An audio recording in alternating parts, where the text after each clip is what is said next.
Perkenalkan, saya Ibu Novi, calon guru penggerak angkatan 11. Terima kasih saya sudah diberi kesempatan untuk berkunjung ke sekolah Ibu di SD 168 Palembang. Ini terkait tugas demonstrasi kontekstual ya Bu ya. Jadi di sini saya meminta izin kepada Ibu untuk mengajukan beberapa pertanyaan berkenaan dengan kasus dilema etika ataupun pendidikan moral yang terjadi di sekolah ini. Baik Ibu, kita mulai ya Bu ya. Oke.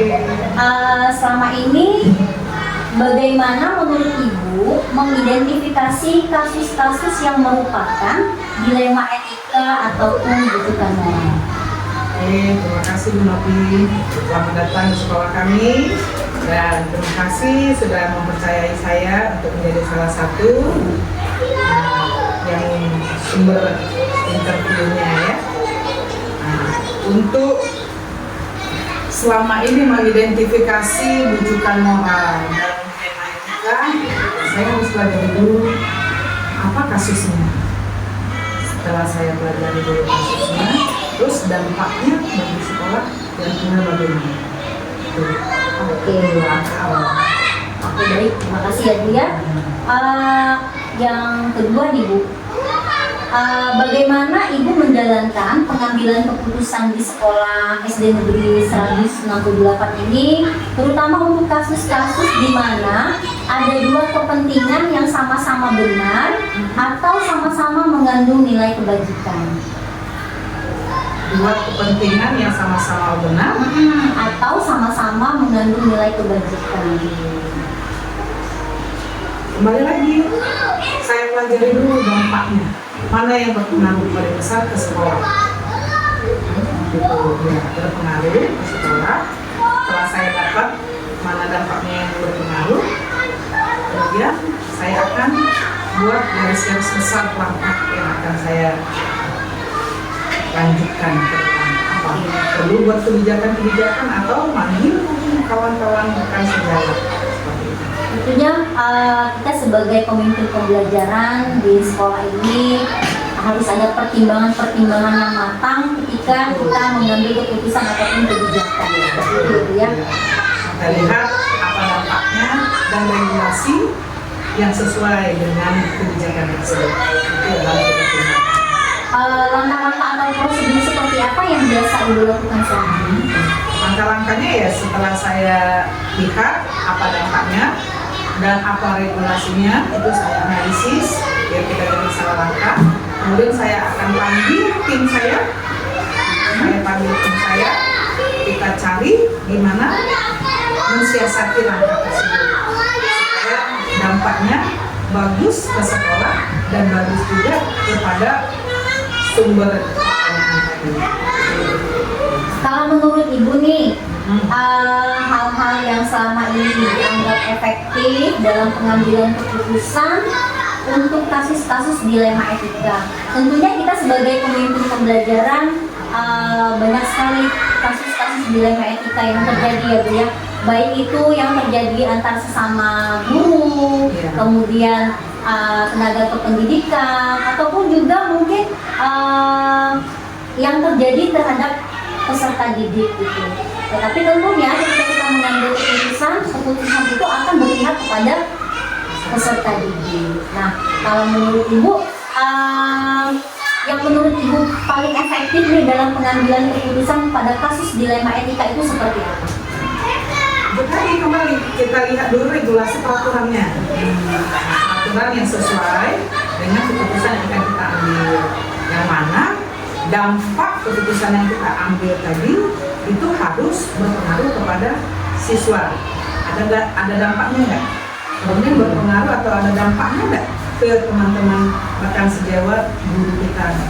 Dan yang ketiga ya berpengaruh kepada sekolah kita, karena kita ada di bawah naungan dinas pendidikan. Jadi kita lihat dulu aturan dan peraturan yang menaungi. Apakah Ibu memiliki jadwal-jadwal tertentu nih ketika menyelesaikan kasus dilema etika, atau Ibu langsung menyelesaikan kasus-kasus dilema etika itu ketika itu terjadi, jadi langsung gitu loh, langsung di tempat atau gimana nih? Kalau jadwal kayaknya Nggak ada ya? enggak, karena kan dilema etika kita tidak terjadwal. Oke. Nah, kadang-kadang insidentil ya. Oke. Jadi ya pada saat ada kasus, kalau saya prinsipnya ada kasus langsung kita atasi Langsung tanpa diselesaikan. menunda-nunda. Ya, kalau bisa semakin cepat semakin baik kasus itu kita selesaikan. Ada ini nggak Bu? Adakah tim ataupun faktor-faktor yang selama ini mempermudah nih ataupun membantu Ibu dalam pengambilan keputusan pada kasus dilema etika? Oke, terima kasih. Kalau tim khusus barangkali tidak, tapi saya punya tim koordinator di sekolah. Ibaratnya sebagai teman saya bisa berbagi.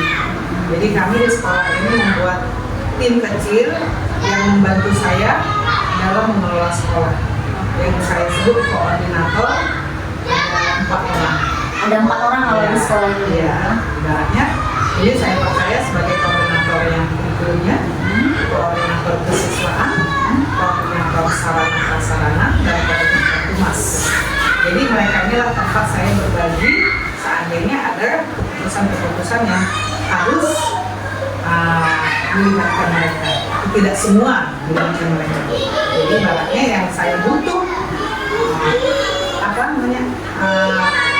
saran dari mereka, saya akan panggil mereka, kita akan rapat bersama di sini. Satu lagi ya Bu ya, dari semua hal yang telah disampaikan, kalau menurut Ibu nih, pembelajaran apa yang dapat Ibu petik dari pengalaman Ibu sendiri ketika mengambil keputusan kasus dilema etika? Pembelajaran yang paling selama ini belum ada sih yang dilema etika yang ibaratnya yang begitu berpengaruh ya, masih pengaruh ibaratnya dilema etika yang umum aja biasanya. Pembelajaran yang kami ambil bahwa kolaborasi itu penting, koordinasi itu penting. Satu lagi mungkin Bu, komunikasi. Jadi kita berkolaborasi dengan guru, berkoordinasi dengan teman sejawat, dan juga melibatkan komite orang tua siswa dan komunikasi bersama semua warga. Jadi kalau untuk di SD Negeri 168 ini untuk kasus dilema etikanya tidak ada yang krusial ya Bu ya. Jadi semuanya bisa diatasi dengan cara berkomunikasi, berkoordinasi, dan berkolaborasi.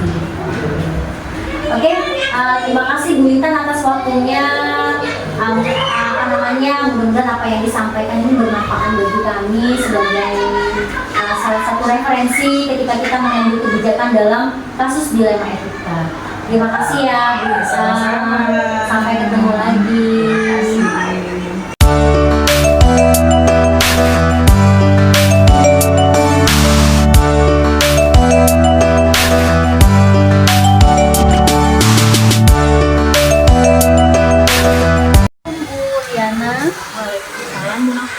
Perkenalkan, saya calon guru penggerak angkatan 11.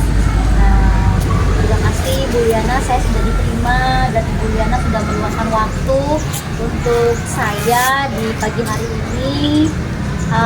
Perlu saya sampaikan Bu Liana kalau seandainya pagi hari ini saya akan melakukan mengajukan beberapa pertanyaan untuk interview saya pada calon guru penggerak angkatan 11. Baik Bu Liana, saya akan mengajukan beberapa pertanyaan terkait kasus dilema etika dan rujukan moral yang terjadi di SD Negeri 167.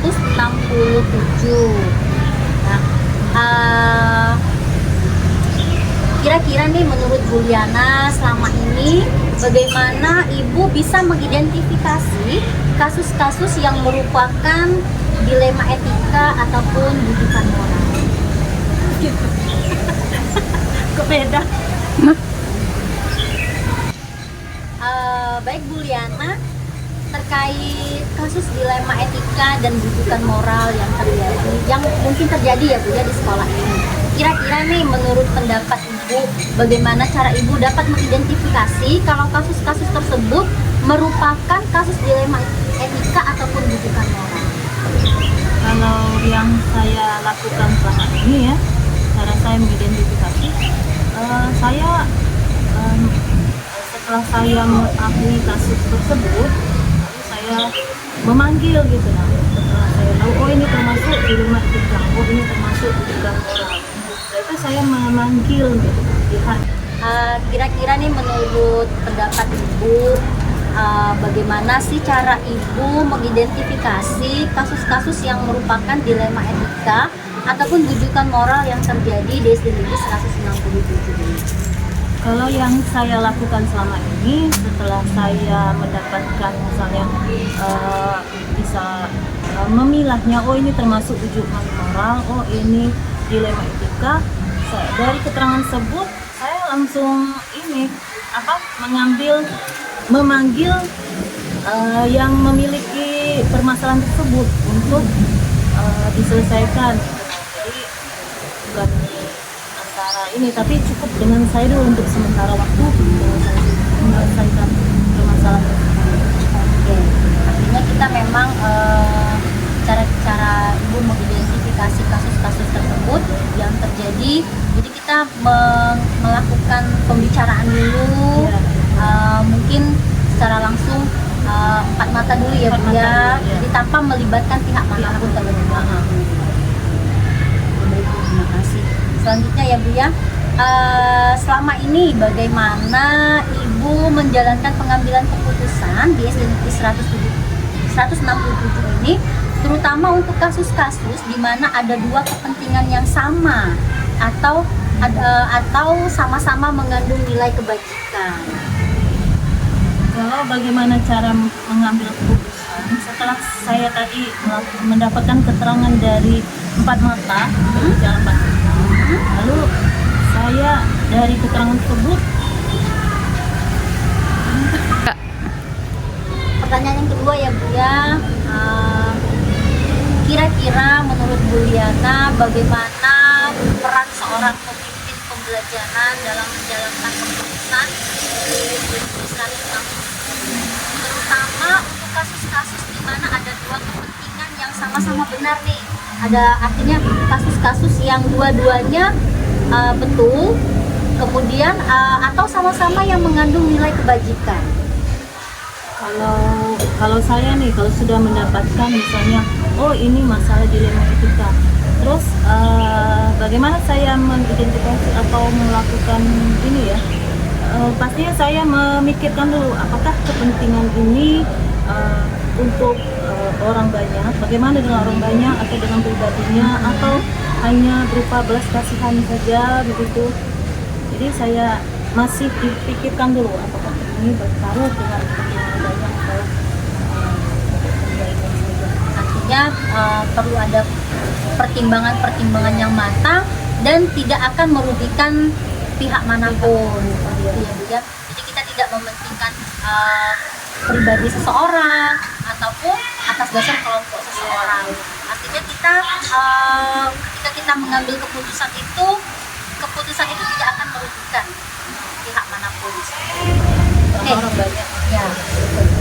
Nah, untuk langkah-langkah nih Bu, langkah-langkah atau prosedur yang seperti apa yang biasa Ibu lakukan ketika Ibu mengambil keputusan? Kalau langkah ya pasti selain karena dengan hati ya, pakai nalar sendiri gitu. Yang kita lakukan pasti memilah.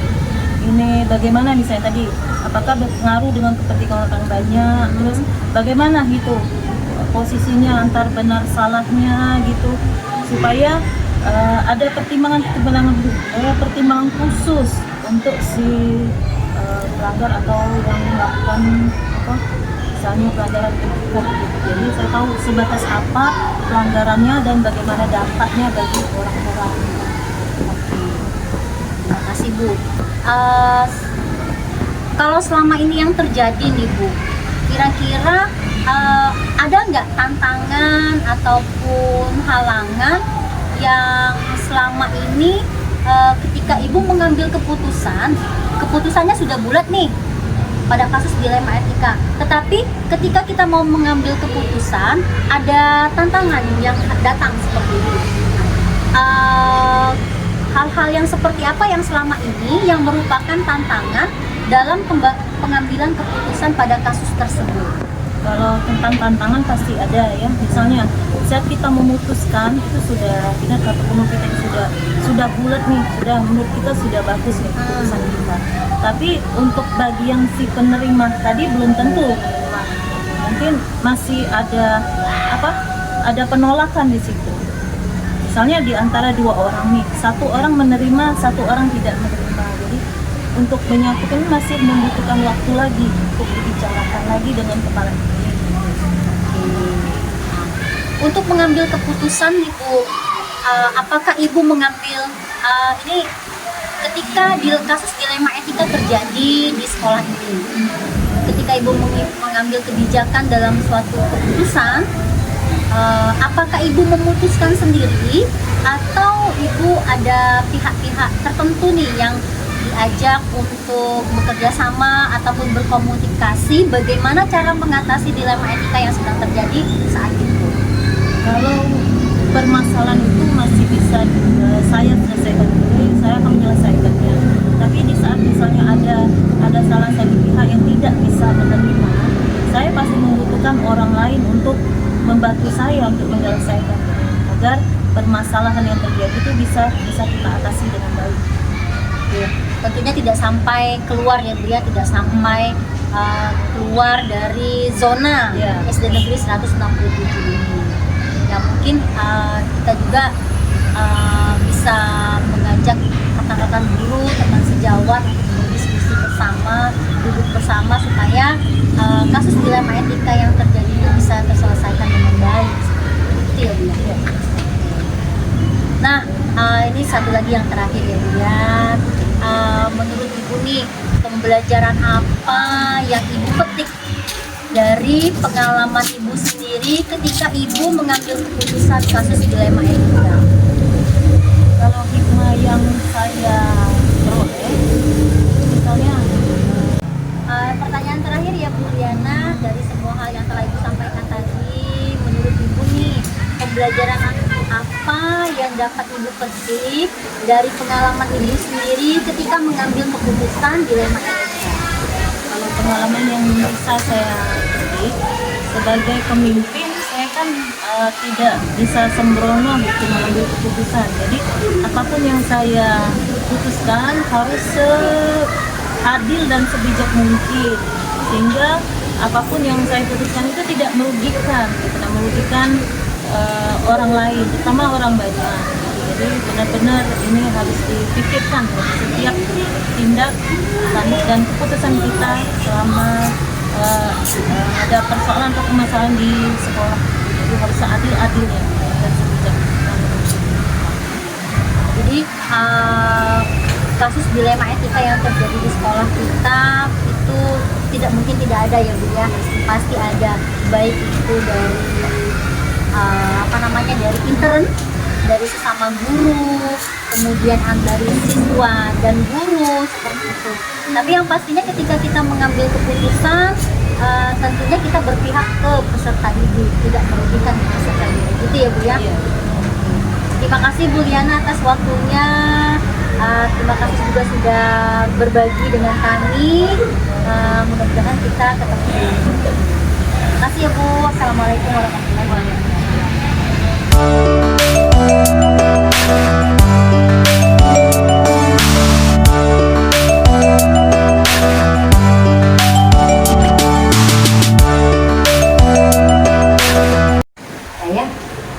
Assalamualaikum Bu Desi. Waalaikumsalam Bu Noki.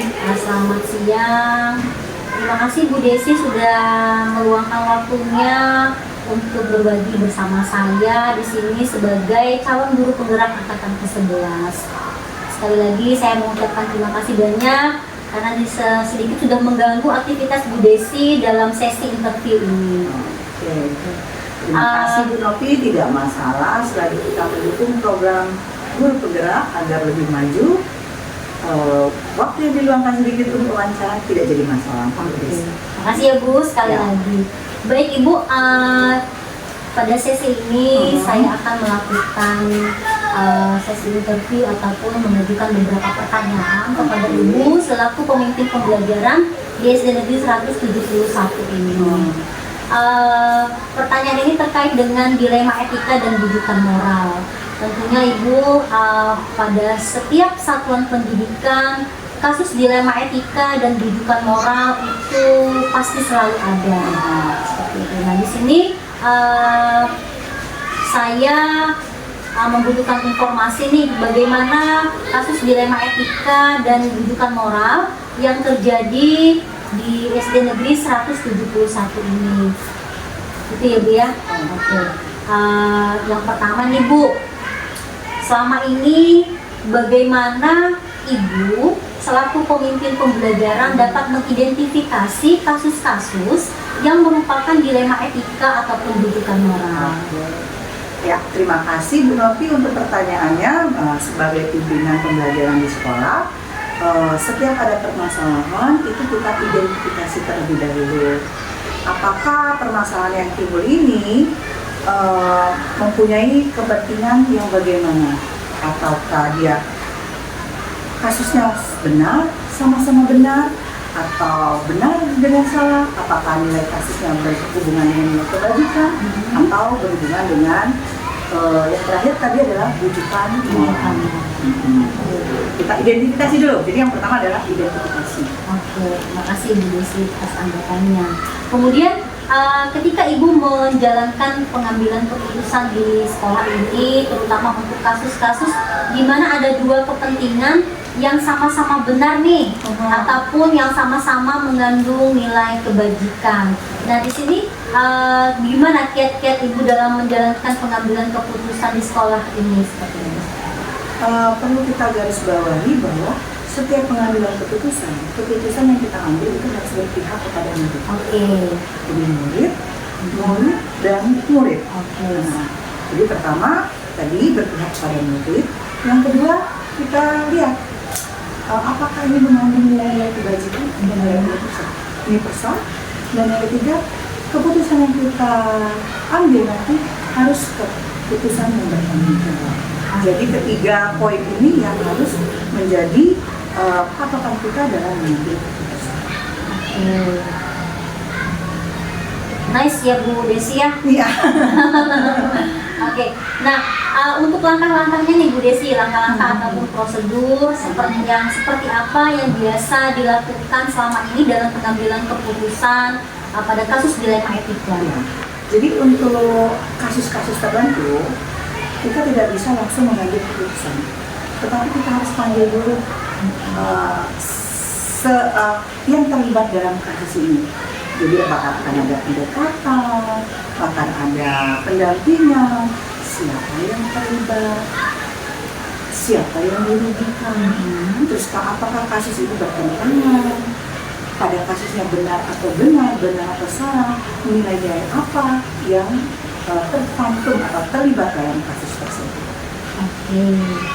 Jadi memang pada posisi pemimpin pembelajaran itu betul-betul harus menimbang dengan matang ya Bu ya ketika kita mengambil suatu keputusan, apalagi terhadap suatu kasus. Oke, selanjutnya nih Bu, selama ini nih kira-kira menurut Ibu tantangan yang seperti apa yang terjadi dalam pengambilan keputusan pada kasus-kasus dilema etika? Oke.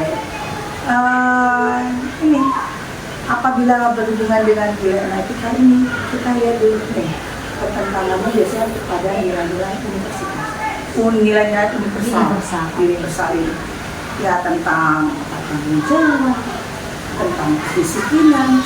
Karena kita juga pernah mengalaminya di setiap sekolah pasti ada kasus-kasus yang bisa berhubungan dengan apakah dia termasuk dilema etika ataupun memang rujukan. kalau ketika kita memutuskan nih Bu, untuk tantangan ya, mungkin ketika kita mengambil suatu keputusan, tantangan yang kita hadapi itu terkadang nih Bu bertentangan dengan hati nurani. Nah, untuk mengatasinya seperti apa nih Bu? Oke. Jadi apabila bertentangan dengan hati nurani, kita fokus lagi ke keputusan yang kita ambil. Ingat, untuk siswa dan siswa. Jadi apabila itu sudah berubah dari kita merasa gimana nih, aduh kayak mana, tapi apabila kita sudah ingat yang pada siswa, insya Allah kita akan berubah. Oke. Gitu ya. Jadi memang keputusan itu bukan untuk individu atau Bukan. pribadi. Jadi kita melepaskan dulu lah Iya. individu. Yang pastinya kita memikirkan untuk orang banyak, Untuk orang banyak. khususnya Untuk siswa. kepada peserta didik. Oke. Nah, ketika kasus dilema etika terjadi nih Bu, apakah butuh penyelesaian? Apakah itu Ibu mengidentifikasi dulu, menginvestigasi dulu kasusnya, dipelajari dulu dalam kurun waktu tertentu nih, misalnya nih Bu, atau Ibu langsung menyelesaikan pada saat itu juga? Oke. Jadi untuk kasus ini kita nggak bisa diinin Bu Novi, nggak bisa kita prediksi. Wah nanti deh kalau ada kasus nanti ini harus penyelesaiannya untuk Senin setelah upacara. Nggak bisa seperti itu. Jadi kita untuk setiap kasus kita lihat urgensinya. Jadi apabila memang itu kasus yang urgent, yang mendesak, itu harus segera kita selesaikan. Dan juga sebagai pimpinan, saya tidak bisa langsung, oh ini harapannya sepertinya langsung. Tidak, tetapi saya akan memanggil guru, saya akan, seandainya kasus siswa, saya akan memanggil, melalui guru, manggilnya temannya yang bersaksi, gurunya, seperti itu. Jadi juga kita akan ada briefing dulu.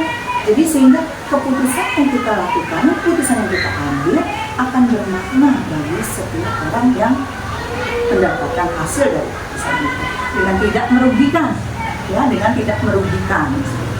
Oke. Artinya di sini ketika Ibu sebagai pemimpin pembelajaran di SD 171 ini, Ibu tidak memutuskan sendiri. Tidak, kita berdiskusi duduk bareng. Kita berdiskusi, berkomunikasi dan berkolaborasi. Iya. Yang pastinya keputusan tersebut tidak merugikan satu pihak manapun. Iya. Dan untuk kepentingan orang banyak. Benar sekali Bu Novi.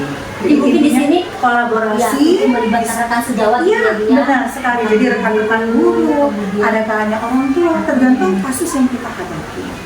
Artinya Bu, seluruh stakeholder sekolah bisa Terlibat. dilibatkan. Seperti yang barusan saya ceritakan tadi sebelumnya dari Bu Novi, bukan hanya dari wali siswa, tetapi pihak-pihak terkait di sekitar kita, termasuk Pak RT juga. Ya, pemangku kepentingan ya Bu ya. Pemangku kepentingan di sekolah kita. Nah, dari beberapa pertanyaan tadi itu kayaknya ada nih pertanyaan yang kayak tidak kalah pentingnya nih. Oke. Tentunya kita sebagai pemimpin pembelajaran Bu, apabila memutuskan kasus dilema etika untuk kepentingan orang banyak, ada pembelajaran seperti apa sih Bu yang bisa kita petik gitu? Oke. Jadi untuk pengambilan keputusan ini, jadi kita harus satu, sebagai pimpinan kita tidak boleh difaktor. Dalam arti kata, apa yang kita putuskan itu bukan hanya kita sendiri, tetapi banyak tahapan-tahapan yang harus kita lakukan sebelum mengambil keputusan. Kita harus identifikasi dulu bagaimana kasus tersebut, terus lagi dampaknya untuk orang tersebut, orang di sekitar, terus lagi kasus ini kriterianya bagaimana, apakah bertentangan dengan moral? Tidak. Apabila tidak dengan moral, kita lanjutkan. Kasusnya benar-benar nilai universal kita masukkan, dan keputusan yang diambil harus berfokus pada siswa dan siswa. Tapi apabila sudah moral, sudah ranah hukum, itu sebagai pimpinan sudah bukan tanggung jawab kita. Oke. Terima kasih Bu Desi sudah berbagi dengan kami. Mudah-mudahan dengan adanya sedikit berbagi praktik baik dan sharing mengenai kasus dilema etika dan didikan moral, tentunya kita akan menjadi pemimpin pembelajaran yang lebih baik lagi. Iya, alhamdulillah. Semoga kedepannya kita dapat meningkatkan kualitas pendidikan, khususnya di sekolah kita masing-masing, umumnya di kecamatan kita dan khususnya di kota kita Palembang. Terima kasih ya Ibu atas Sama-sama, waktunya. Bu Novi, sukses selalu. Amin. Assalamualaikum warahmatullahi wabarakatuh. Waalaikumsalam warahmatullahi wabarakatuh.